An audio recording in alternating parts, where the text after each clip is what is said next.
I think that we can all agree that we are collectively exhausted as a generation. With politics, with work, with school, with relationships, with family, with sports, with life. But once I started focusing on a few big things with God at the center, I started feeling a lot less drained and a lot more motivated to live.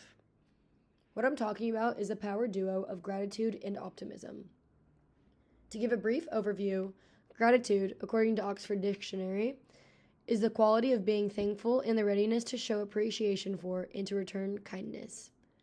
Optimism is hopefulness and confidence about the future or successful outcome of something. Together, they can make life feel a lot lighter. So I want to talk about how to actually integrate these into your life. In my own life, I've realized that a lot of the moments that stick with me usually seem to start with somebody doing something they didn't actually have to do. Like someone giving extra effort, someone making space for me, someone showing up in a way that wasn't required. And honestly, at this age, people have no energy.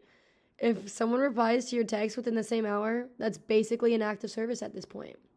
Regretfully, that's actually something I really need to work on. In my positive psychology class, we talked about how that's actually the core of gratitude.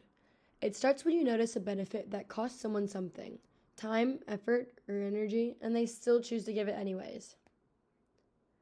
And I think as you get older, you start understanding those moments more clearly.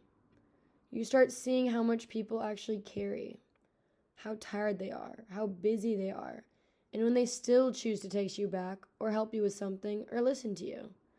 The fact that people all have their own weight to carry and still find ways to take weight off of others' shoulders is genuinely inspiring.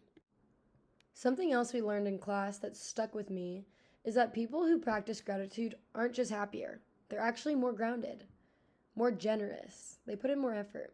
They take better care of themselves. They're more optimistic, but not in a delusional way. More of I trust that good things can still happen kind of way. For me, that's where faith comes in too. Because a lot of the time, those little moments of kindness feel like God nudging me, reminding me that He's more involved than I think. Not in big dramatic ways, but in small human ones. People saying yes when they could have said no. Someone understanding me when I wasn't making sense in the slightest. Someone giving me a break I didn't expect. Maybe I was late to something. Those moments feel placed, not random. We also learned something interesting.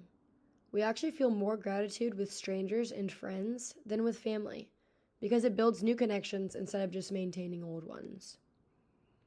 So compliment that stranger.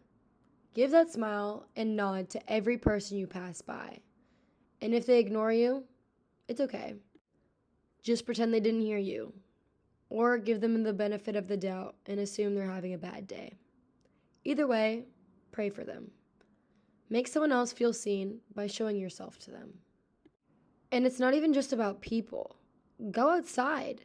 Look up at the sky. Be grateful for the sunny days, the gloomy days, the rainy days. Learn to find beauty and good in everything, and then you will be happier. Look at the life around you. Take in the beauty of the world, natural and artificial. Now take a deep breath.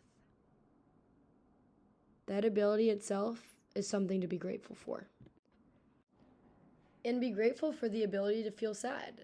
But remember that sadness is something that you feel, not something that you are. Same with anxiety or depression. Notice it, separate yourself from it, and then be grateful for that awareness. Know that good is literally bound to happen eventually. Know that God has a plan, and that while you may be going through trials and tribulations in the moment, it is all for a reason. God puts you in these situations to refine you, just like the process of refining silver. A silversmith places their silver under fire for a very considerable but specific amount of time to prevent it from being overheated or damaging it. Once the silversmith has heated it to the exact right temperature, the silversmith can mold the silver into whatever they want. You are the silver, God is the silversmith, and the fire is the trials and tribulations of life that shape you. That is what I call optimism. So embrace the fire because, honey, you are guaranteed to shine very soon. So here's my challenge to you. Be the good in someone else's life and thank the Lord for the good in yours. Also, remember that God has a plan And no matter how bad things might seem in the moment, be grateful that God cares enough to refine you, my fellow silver. Thank you for listening, and God bless.